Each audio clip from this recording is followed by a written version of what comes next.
In the peaceful village of Jiruma, the sun rose lazily over rolling hills and set with a golden sigh. The heart of the village was Odo Ije, the river that remembers.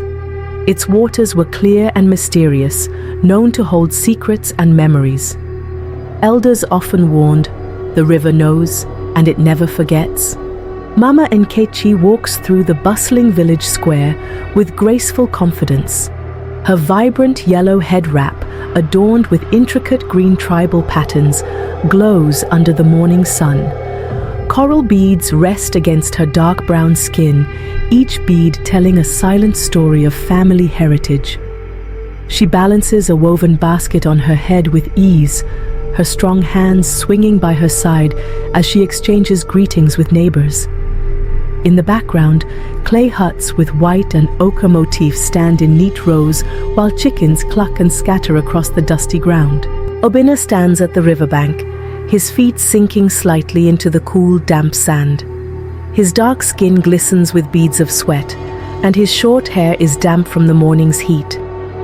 He wears a faded, earth-toned tunic with frayed edges, his curious eyes locked on the women filling clay pots from the clear, gently flowing river. The water reflects the golden morning light, creating a mosaic of shimmering ripples. Tall palm trees sway in the background, their long leaves whispering in the breeze, while the distant call of a kingfisher echoes through the air. Under the towering Iroko tree, Elder Chibweze sits on a carved wooden stool, his polished staff resting across his knees. His deep blue robe, embroidered with red and gold geometric patterns, contrasts against his ebony skin and thick white beard. His eyes, sharp and knowing, scan the attentive crowd of children sitting cross-legged on woven mats.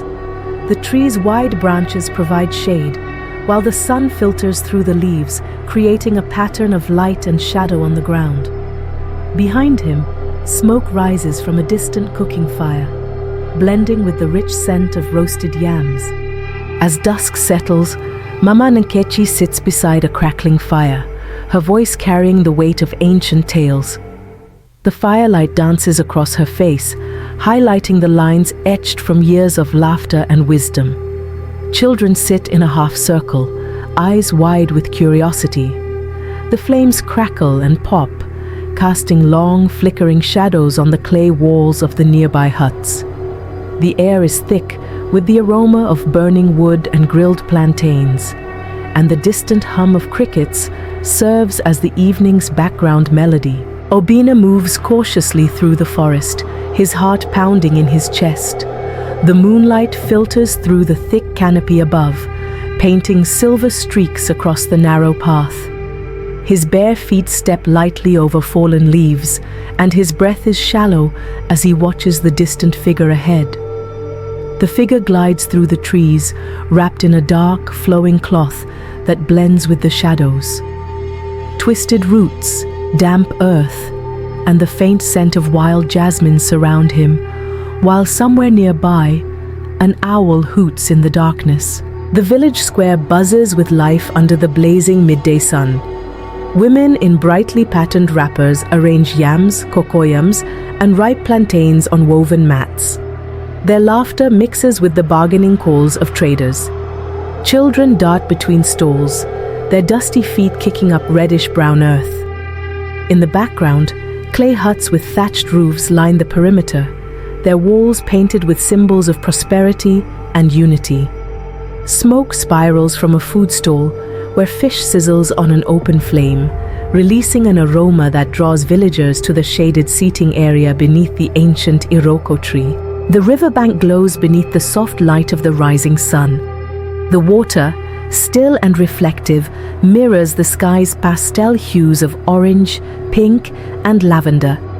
Women in vibrant wraps of blue, green, and red kneel at the edge, dipping clay pots into the cool water while chatting and laughing.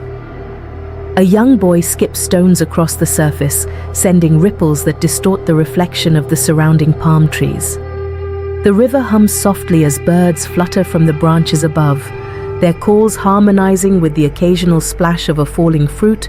The village square transforms into a lively sea of color on festival night, Lanterns made from hollowed gourds hang from tree branches, casting warm golden light onto the dancing crowd below. Men wear tunics embroidered with ancestral patterns, while women's skirts, adorned with shimmering beads, sway with each rhythmic step. The drummers sit in a circle, pounding out complex beats that vibrate through the ground. The air is thick with the aroma of grilled maize, spicy suya, and fresh palm wine. Above, the night sky stretches endlessly, sprinkled with stars that seem to twinkle in sync with the music. The forest looms ahead, dark and foreboding.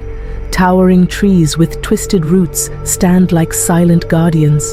The air is cool and damp, carrying the musky scent of wet earth and decaying leaves.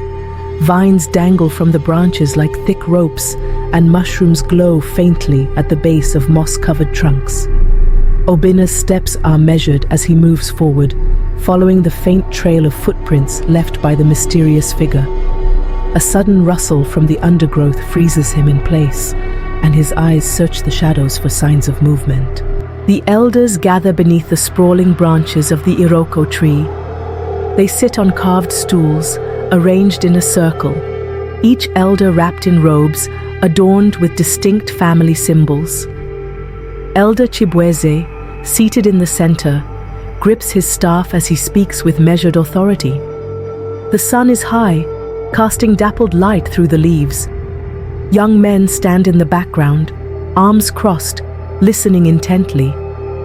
Women and children gather at a respectful distance, their faces serious as they await the council's decision about the strange events that have unsettled their peaceful village.